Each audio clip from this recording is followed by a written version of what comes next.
Hi అండి, అందరికీ నమస్కారం. Welcome to Teju kitchen recipes. ఈరోజు సింపుల్గా చేసుకునే పుచ్చకాయ జ్యూస్ అండి. కేవలం 2 మినిట్స్లో ప్రిపేర్ చేసుకోవచ్చు. చాలా టేస్టీగా ఉంటుందండి. ఈ ఎండాకాలంలో ఒంట్లో వేడిని తగ్గించి నీరసాన్ని కూడా తగ్గిస్తుందండి. అది ఎలా చేసుకోవాలో చూసేద్దామండి. మిక్సీ జార్లోకి ఇలా పుచ్చకాయ ముక్కలు నీట్గా కట్ చేసుకొని వేసుకోండి. నేను విత్తనాలతో సహా వేస్తున్నానండి. కావాలనుకుంటే మీరు విత్తనాలు రిమూవ్ చేసేసుకోవచ్చు. మనం స్ట్రెయిన్ చేసుకుంటాం కాబట్టి అప్పుడు విత్తనాలు రిమూవ్ అవుతాయి కాబట్టి నేను డైరెక్ట్గా ఇలానే వేస్తున్నాను. అది మీ ఆప్షనల్ మాత్రమే. మీ టేస్ట్కి సరిపడినంత పంచదార యాడ్ చేసుకోండి. నేను 1 టేబుల్ స్పూన్ వేసానండి. ఒక బౌల్ తీసుకొని దాని మీద ఇలా స్ట్రైనర్ పెట్టుకొని జ్యూస్ని నీట్గా జల్లించుకోండి. ఒక స్పూన్ తీసుకొని మిక్స్ చేసుకుంటూ జల్లించుకోండి. ఆ గుజ్జు కూడా మనకి జ్యూస్లోకి వచ్చేస్తుందండి. మనకి ఆ గుజ్జులో కూడా ఫైబర్ ఉంటుంది కాబట్టి ప్రెస్ చేసుకుంటూ నీట్గా జల్లించుకోండి. రెండోసారి కూడా అలాగే స్ట్రెయిన్ చేసుకొని తీసుకోవాలండి. మీరు ఫస్ట్ టైం కనుక మన ఛానల్ని చూస్తున్నట్లయితే లైక్ చేసి సబ్స్క్రైబ్ చేయండి ఫ్రెండ్స్. పక్కనే ఉన్న బెల్ ఐకాన్ని ఆన్లో పెట్టుకోండి.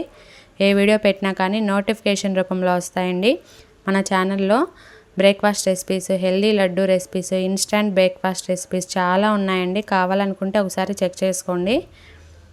నీట్గా ఇలా స్ట్రెయిన్ చేసుకొని కింద భాగం కూడా స్పూన్ తోటి నీట్గా ఫైబర్ని అంతా జ్యూస్లోకి వచ్చేలాగా తీసుకోండి. అరబద్ద నిమ్మరసాన్ని పిండుకొని వేసుకోండి. మీ దగ్గర కావాలనుకుంటే పుదీనా ఆకులు ఉన్నా వేసుకోవచ్చండి. ఫ్లేవర్ బాగుంటుంది పుదీనా ఆకులు. ఇలా నిమ్మరసం అయినా వేసుకొని మిక్స్ చేసుకోండి.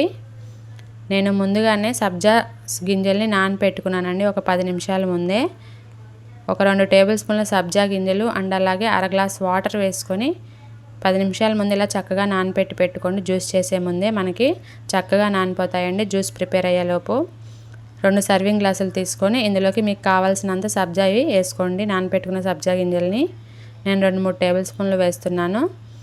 మనం స్ట్రెయిన్ చేసుకున్న ఈ పుచ్చకాయ జ్యూస్ కూడా ఇందులోకి వేసుకొని సర్వ్ చేసుకోవడమేనండి. ఒకసారి స్పూన్తో మిక్స్ చేసుకొని ఇంకా తీసేసుకోవడమే. చాలా టేస్టీగా ఉంటుందండి. పైన పుదీనా ఆకులతో సర్వ్ చేసుకోండి, లేదంటే ఇలా పుచ్చకాయ ముక్కలతో అయినా సర్వ్ చేసుకుంటే చూడడానికి కూడా చాలా ఇంట్రెస్ట్గా ఉంటుందండి.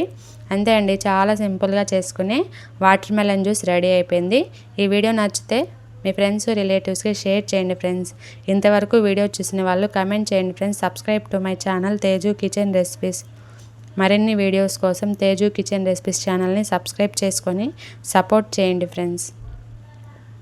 పైన నేను ఇలా సబ్జా గింజలతో మళ్ళీ సర్వ్ చేసుకుంటున్నానండి. చాలా బాగుంటుంది.